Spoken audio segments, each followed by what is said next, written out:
and a poet by the same name pops up. So you have that in you, Tony, and I want to see you pursue that as well as selling insurance. Tony Tony handles all my insurance. He handles all Michael Russo's insurance. And Google Tony Hoaglund, State Farm. He will pop up. He works out of Champlin, 11351 Aquila Drive.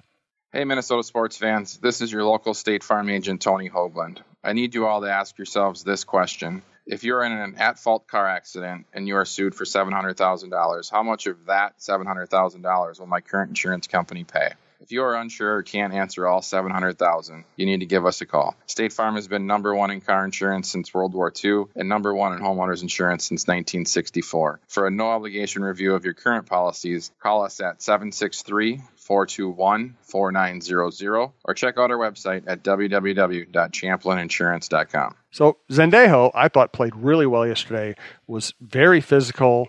I thought his play, taking on the blocker on that play where Smith recovered the fumble, was one of the keys to that play. Yep. I thought he played really well, and he didn't come close to going head-to-head, helmet-to-helmet with anybody. Yeah, he threw a couple of big shoulders, yes. He knocked away some of these passes where it looked like the guy was coming down with the ball, yep. And he put big hits on him, but they were legal hits.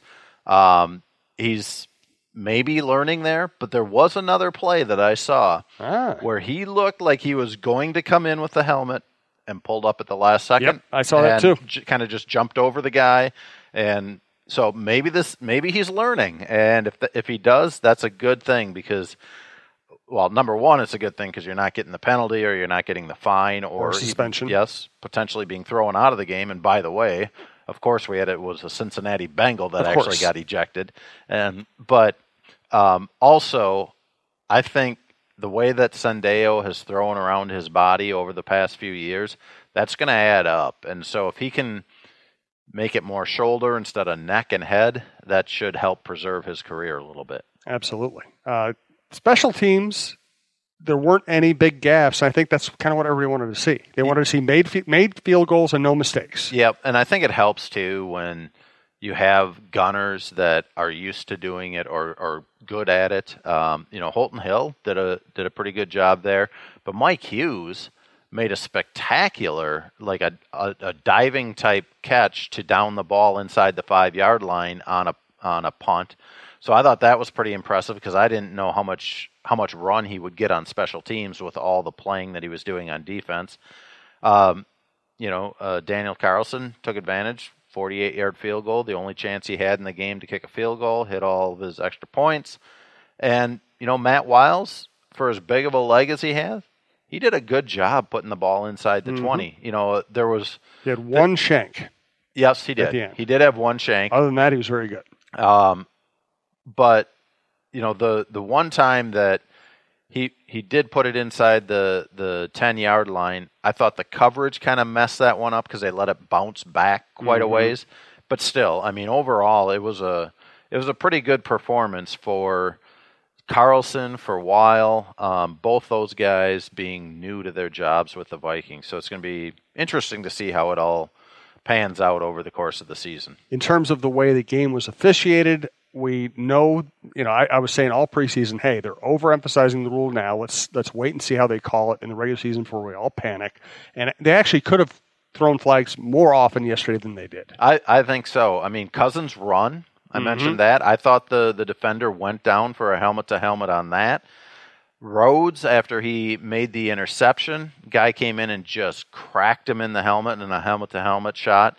And Thielen had a catch, too, where he got knocked in kind of the defenseless receiver position. None of those were called.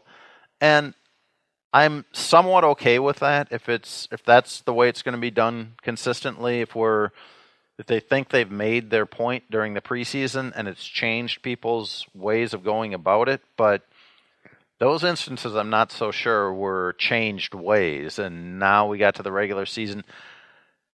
Are we holding back throwing flags for the case, just because that's what the NFL said, or is it legit that was not a penalty? And I'm still not certain how it's all going to shake out throughout the season. I'm not either. I want to see player safety emphasized without ruining the game, and I think that's hard to do, but I appreciate the fact that they seem to be trying. Yeah, They're trying. They're trying to get it right. They're trying to keep players safe without throwing a flag every time there's incidental helmet contact. So as much as I complain about the league, as much as I complain about the way games are officiated, I am fully in favor of what they're trying to do right now.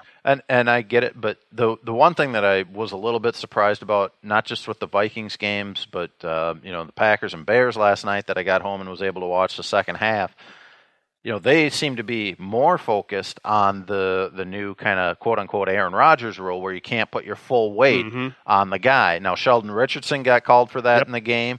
Clay Matthews got called? Yep, Clay Matthews got called.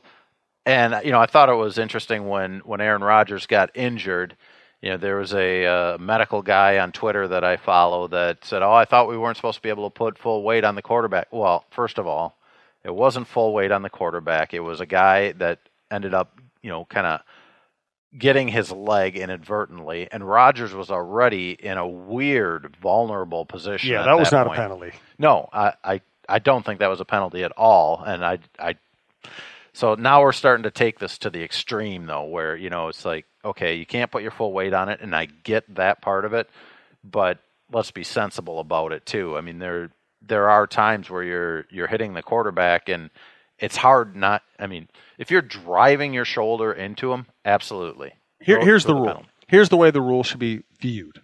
If it looks like professional wrestling, it's a penalty. Yeah. If it looks like you're trying to give the guy the extra shot, you're trying to land full weight on top of him, you're trying to drive him into the canvas, that's a penalty. If it doesn't look like that, it's not a penalty. Yeah, it's a weird thing to try to officiate, too, because I think the way the rule is written, most of the body weight is what it says. Well, oh my God, how do you determine that? That's impossible to determine. Let's do a quick Packer preview here. And we'll end the show with the Packer preview. Once again, I want to say my thank yous to WhizKids.tech, Mississippi Pub, Beaver Island Brewing, Twill in the Edina Galleria, which is a great place to shop, Fixologyrepair.com, Mall of America, downtown Minneapolis, and Tony Hoaglund, your State Farm agent in Champlin, who can work with you wherever you live.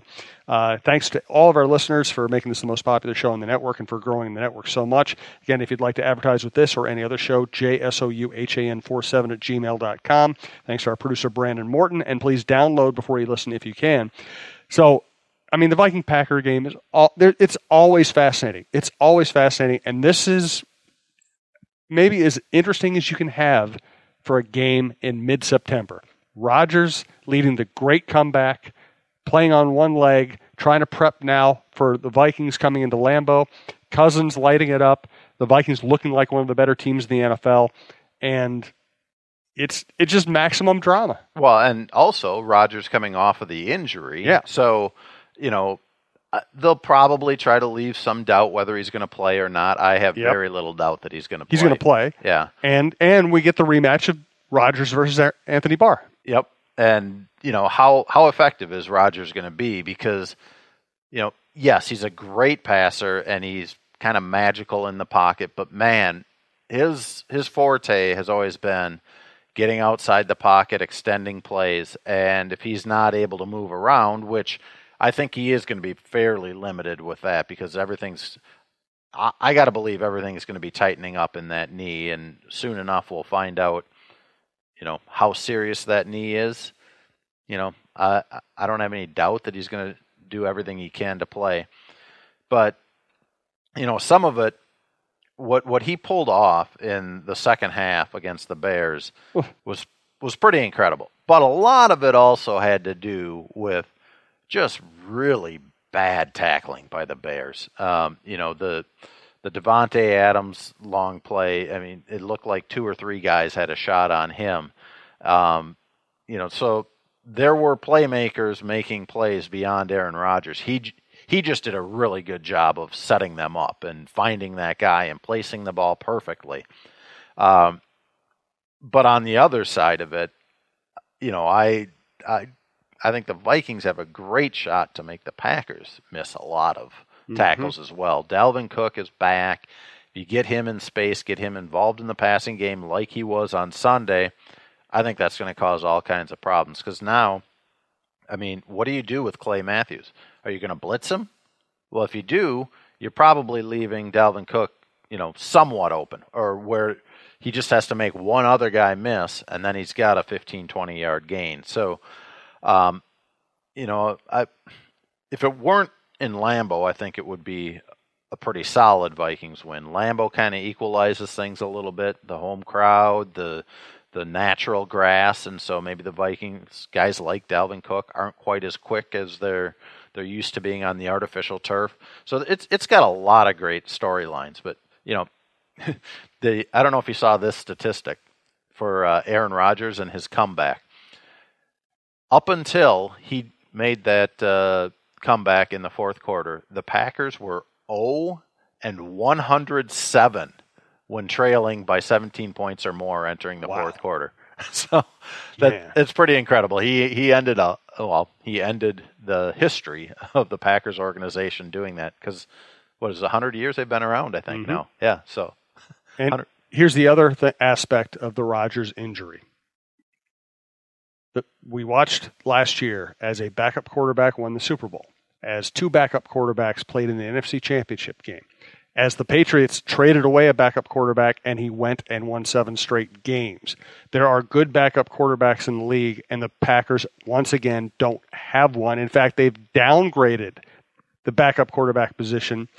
Hundley was better than Kaiser. Kaiser doesn't belong on an NFL field. If Rodgers gets hurt, the Packers will finish last in the division. Yes. No, and you know what? Up until Mitch Trubisky started looking like Christian Ponder in that game.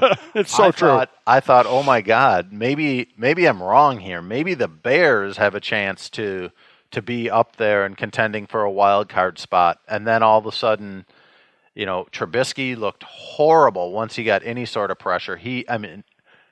There were times that he should have been able to just stay in the pocket, deliver a nice pass, and he looked like he was seeing ghosts all over the place in the second half. And, I don't know if it got too conservative or what happened, but man, he looked bad in the second half after, what I assume was a fairly decent first half. And on the other side of it, Khalil Mack looked awesome in the first half and looked like he was probably just plain worn out in the second half. Yeah, well, I think 3 things happened. He got tired because he was holding out. It's hard to replicate going up against a 300-pounder, for a 60-minute game. He got worn out. Rodgers started throwing the ball very quickly. Yep. And the Packers started, taking less time between plays, which gave Mack a lot less time. So the more tired he got, the more he had to do. It didn't work out very well for him. I thought that's why I thought it was so brilliant by Rodgers. He's a guy we know he's at his best when he's running around, and here he had to just stand in the pocket and direct and throw accurately, and he did that as well as anybody could possibly do it. Yeah, but with that knee the way it is, I would be scared if I were a Packers fan. Absolutely, that it's just because it's not going to take a dirty hit. It's not at any point that knee could buckle the way he looked like he was just. It could be simply him trying to step into a throw and his knee isn't ready to take the torque that requires. Mm-hmm. We saw him change the way he threw in the second half because of that knee injury. So I would be very concerned about that if I were a Packers fan. And as someone who covered baseball a long time as well as the NFL, what baseball people worry about is if a pitcher has an injury to any part of his body, he's going to alter his motion and end up having arm problems. So I would worry. Now, football's different. It's a much more natural throwing motion. But if you have to throw too often without the support of your legs, I would worry about arm injury too. Yeah, well, to me, especially with the Vikings secondary, if they can get back closer to full health, the most obvious thing that could happen with this, besides re-injuring it or even a worse injury than he currently has, is just floating the ball. And, because he's not going to be able to step into a lot of them and get a lot of zip on it. And so if some of those balls end up floating, it could be another 2 or 3 interception game for the Vikings. And, I want to see Rodgers play because I want to see, the best against, the best quarterback in the league against the best defense or one of the best. And it's entertaining. Yes. There's nothing more entertaining than watching Rodgers play in big games. Yep. So I'm looking forward to this game for sure. You'll be there, right? Yep. We'll all be over there on Sunday in Lambeau Field. Thanks, everybody, for listening. Again, check out talknorth.com. Follow us on Twitter. Subscribe on iTunes, your favorite podcast app, and we will be talking to you later this week. Also, check out the new Jeff Diamond